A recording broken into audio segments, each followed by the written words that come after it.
Hello students, class 10th के math के lecture में आपका स्वागत है। आज हम chapter pair of linear equation in two variables का पार्ट सेकंड लेकर आपके सामने प्रस्तुत हुए हैं। पिछले लेक्चर में हमने ग्राफिकल मेथड और इसका इंट्रोडक्शन हमने पढ़ा था। तो ग्राफिकल मेथड में हमने एक क्वेश्चन करवाया था जिसमें हमें एक सॉल्यूशन मिल रहा था। ठीक है, तो उस जो तीन टॉपिक हमें ग्राफिकल सॉल्यूशन में होते हैं उसमें से एक जो केस होता है वो हम पिछले लेक्चर में करवा चुके हैं। तो जो बाकी के दो बचे हुए केस हैं उनको आज हम स्टडी करेंगे। ठीक है, तो जब हम लीनियर इक्वेशंस के पेयर को सॉल्व करते हैं तो तीन कंडीशंस में से कोई एक कंडीशन क्रिएट होगी ही होगी। तो पहले हम उन तीनों कंडीशंस के नाम लिख लेते हैं। पहला है यूनिक सॉल्यूशन,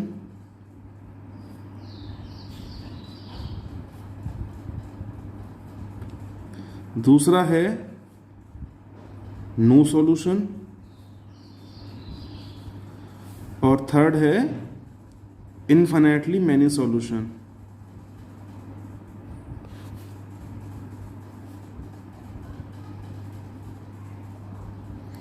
तो जब आप चाहें इसको ग्राफिकल करें या फिर एल्जेब्रिकली करें, आपको तीन में से एक कंडीशन तो मिलेगी। बस आपको पहचानना है कि अगर ये है तो क्या होगा, ये है तो क्या होगा। तो जो हमने पिछला क्वेश्चन किया था पिछले लेक्चर में वो यूनिक सॉल्यूशन था। मतलब हमको एक पॉइंट मिल रहा था और उसके रेस्पेक्ट में हमने एक्स और वाई की वैल्यू निकाली थी। तो यूनिक सॉल्यूशन आपको जब ही मिलेगा, मैं आपको ग्राफ दिखाता हूँ जो हमने पिछले लेक्चर में पढ़ा था क्वेश्चन, जब लाइनें इस तरीके से आपस में इंटरसेक्ट होंगी। तो जरूरी नहीं है कि ये पॉइंट यहीं पे हो, ये पॉइंट यहाँ पे, फर्स्ट क्वाड्रेंट में, थर्ड क्वाड्रेंट में, फोर्थ, कहीं भी हो सकता है। और उसी के हिसाब से एक्स और वाई की वैल्यू मतलब उनके साइन चेंज होंगे। जब मान लो ये फर्स्ट में होता तो एक्स और वाई दोनों प्लस में होंगे, पॉजिटिव होंगे। अभी सेकंड क्वाड्रेंट में है तो सेकंड में क्या होता है, एक्स नेगेटिव होता है, वाई पॉजिटिव होता है। तो एक्स की वैल्यू नेगेटिव थी, वाई पॉजिटिव था। थर्ड में होगा तो एक्स और वाई दोनों नेगेटिव होंगे, और फोर्थ में है तो एक्स पॉजिटिव होगा और वाई नेगेटिव होगा। तो ये डिपेंड करता है कि जो पॉइंट हमको मिला है इन दो लाइनों के इंटरसेक्ट होने पे वो किस क्वाड्रेंट में है, उसी हिसाब से एक्स और वाई के साइन निकल के आएंगे। तो ये था पहला केस यूनिक सॉल्यूशन के लिए। ठीक है, और ये भी एक बात है, अगर आपको यूनिक सॉल्यूशन मिल रहा है तो केवल आपको एक ही पॉइंट मिलेगा। केवल एक पॉइंट पर ही दोनों लाइनें आपस में इंटरसेक्ट होंगी। चलिए आज हम पढ़ते हैं सेकंड केस, जो है क्या, नो सॉल्यूशन। तो नो सॉल्यूशन में क्या होगा, जब आप दोनों इक्वेशंस को ड्रॉ करेंगे इस तरीके से, तो उनमें जो दो लाइनें होंगी वो आपस में पैरेलल होंगी। ठीक है, इसको एक करके देखते हैं क्वेश्चन को, ठीक है, ताकि आपको समझ में आ जाए। तो एक एग्जांपल लेके चलते हैं। इक्वेशन दे रखी है अपने को x minus y is equal to 8, equation number first, और दूसरी है 3x minus 3y is equal to 16, equation number 2। अब मैं पहले इक्वेशन फर्स्ट को ड्रॉ करता हूँ। तो यहाँ से मैंने y की वैल्यू निकाली, तो ये क्या आएगा, x minus 8 is equal to y, या y is equal to x minus 8। तो इसके सामने मैंने टेबल बनाई। मैं यहाँ पर केवल दो ही पॉइंट लेके चल रहा हूँ, ठीक है बेटा। यहाँ पर x की वैल्यू, यहाँ पर y की वैल्यू। तो यहाँ पर x की वैल्यू मैंने 0 की, तो y की वैल्यू माइनस 8 आई।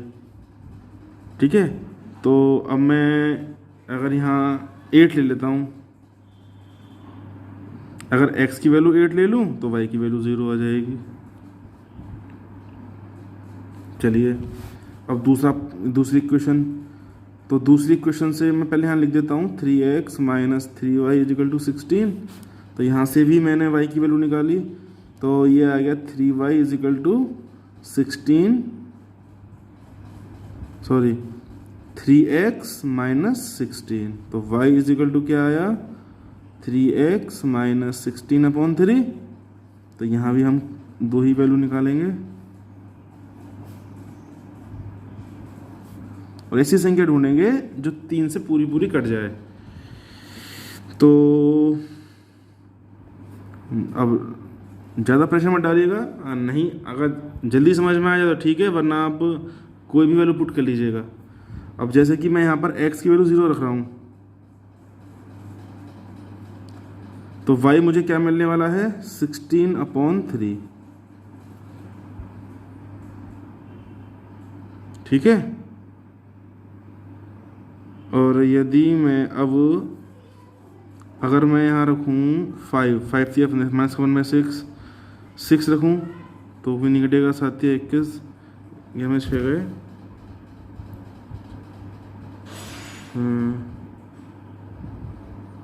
7 से कुछ हो सकता है, 21 मैं करूँ तो 16 नहीं कट रहा। तो अगर मैं यहाँ पर 8 लूँ, 8 दिया 24 -16।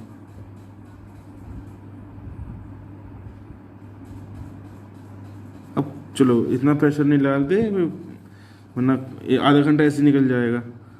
तो मैंने यहाँ पर वैल्यू रखी है, चलो 8 रख देते हैं सीधे, तो दोनों पॉइंट हमको सेम मिल जाएंगे। ठीक है। तो 8 रखने पर क्या हुआ, 8 या 24, 8 3 या 24, 16 गए, 8 बचा, तो 8/3 आ गया। बाकी हम इसको फिर बाद में फ्रैक्शन में चेंज कर लेंगे। तो ये कितना आएगा 5.3 में 16 का डिवाइड किया, 3 पंजे 3 5 जा 15, 1.0 5.3। ऐसे ही ये 3 का डिवाइड किया 8 में, 3 2 जा 6, 8 में से 2.6। तो मैं 2.7 और 5.3 ले लेता हूँ, क्योंकि 2.666 चलता रहेगा, तो 6 को मैंने 1 मान के इसमें जोड़ दिया, तो 2.7। अब चलिए ड्रॉ करते हैं इसको नेक्स्ट पेज पे।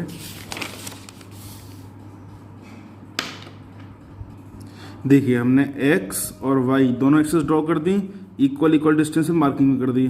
अब देखिए जब पहली क्वेश्चन ये थी, जब x 0 है तो y कितना है -8। अब y चूंकि माइनस में है तो ये और नीचे तक जाएगी।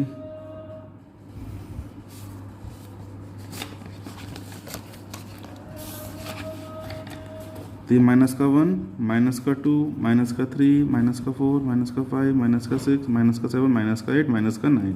ठीक है, कोई दिक्कत नहीं है, एक्स्ट्रा भी आप लिख सकते हैं। तो जब x 0 है तो y है -8, तो एक पॉइंट तो हमें ये मिल चुका। और जब x 8 है तो y 0 है। तो जब x 8 है तो y 0 है या नहीं। अब हम इन दोनों को मिला देंगे।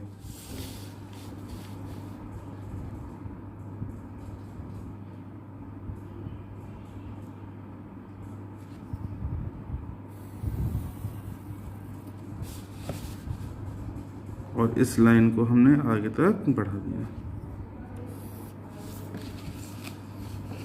तो ये इक्वेशन कौन सी थी अपने पास, x - y = 8 की लाइन है।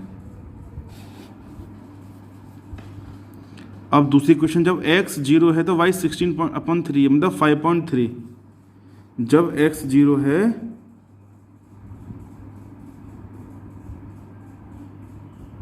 ये सॉरी माइनस का होगा भाई। देखिए जब x ये 0 हो जाएगा तो माइनस का 16.3 हो जाएगा, तो माइनस का 5.3, और जब ये प्लस का रहेगा। ठीक है, तो जब x हमारा 0 है तो y है माइनस का 5.3, तो 5.3 हल्का सा नीचे होगा। और जब x 8 है तो y है 2.7, x 8 तो y है 2.5 यहाँ पे होगा, भाई 2 है तो 2.5 यहाँ पे होगा और 2.7 हल्का सा ऊपर ले लेते हैं। अब इन दोनों को मिला देते हैं।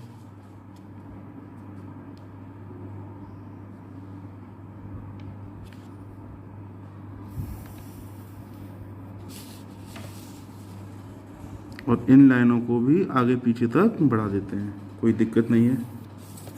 ये देखिए, तो लाइनें ड्रॉ कैसे हुई हैं? पैरेलल। तो जब हमको कोई पॉइंट मिला ही नहीं तो सॉल्यूशन कैसे मिलेगा? तो क्या मतलब हुआ? No solution. भाई जब सॉल्यूशन के लिए हमें तो कोई पॉइंट चाहिए होगा ना जहाँ पर दोनों लाइनें आपस में कट कर सकें, और वो पॉइंट हमें मिला नहीं, तो बिना पॉइंट के कैसे सॉल्यूशन? तो इसका मतलब नो सॉल्यूशन। तो नीचे लिख देंगे since both lines are parallel so above equations have no solution। अब बात करते हैं थर्ड टॉपिक, जिसमें है हमारे पास इनफाइनाइटली मैनी सॉल्यूशंस। इसको भी एक एग्जांपल के थ्रू समझेंगे।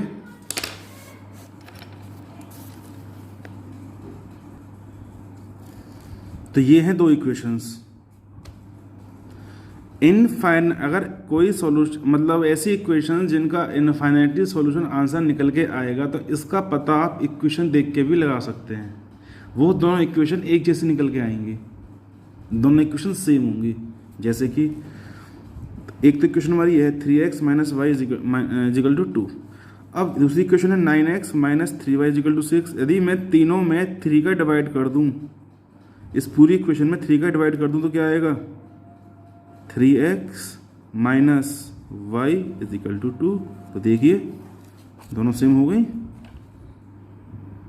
जब दोनों सेम होंगी तो तीनों के जो हम पॉइंट्स लेंगे, दोनों के हम जो पॉइंट्स लेंगे 2 2, तो उनकी वैल्यू जो होगी y की वो भी सेम निकल के आएगी। चेक कर लेते हैं।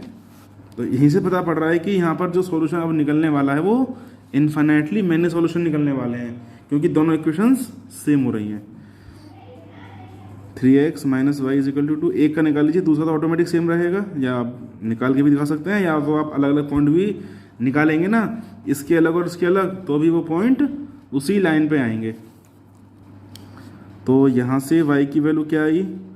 y आया 3x माइनस 2। तो यहाँ पर मैं एक टेबल बनाता हूँ। यहाँ पर x, यहाँ पर y। यहाँ पर मैंने x रखा 0 तो y 2 आएगा, ठीक है। और यहाँ पर मैं अगर x को 2 रखता हूँ तो ये आ गया 4। अब चूंकि दोनों हैं तो इसके भी पॉइंट सेम निकल के आएंगे। चलो ड्रॉ करते हैं इसको भी। तो चलो मैं दूसरी को भी लिख देता हूँ। तो दूसरी हमारी अब ये है 3x minus Y is equal to 2। अगर आप डिवाइड नहीं भी करेंगे तो भी पॉइंट सेम निकल के आएंगे। तो यहाँ से भी y की वैल्यू कितनी निकल के आई? 3x minus 2। चलिए मैं यहाँ पर अलग अलग पॉइंट लेके चल रहा हूँ, ठीक है। इतना तो समझ में आ ही गया होगा कि सेम पॉइंट पर तो वैल्यू सेम ही निकलेगी, तो मैं यहाँ पर अलग अलग ले रहा हूँ। यहाँ पर मैंने x की वैल्यू ली है 1 ले लें 1, और यहाँ ले लेते हैं 3। तो जब मैंने x की वैल्यू 1 रखी तो ये कितना आएगा? 1 1 आएगा। तो 3 1 जा 3, 3 से 2 गए 1। यहाँ पर मैंने लिखी 3 की x की वैल्यू 3, तो 3 3 जा 9, 9 में से 2 गए 7। अब ड्रॉ करते हैं इसको।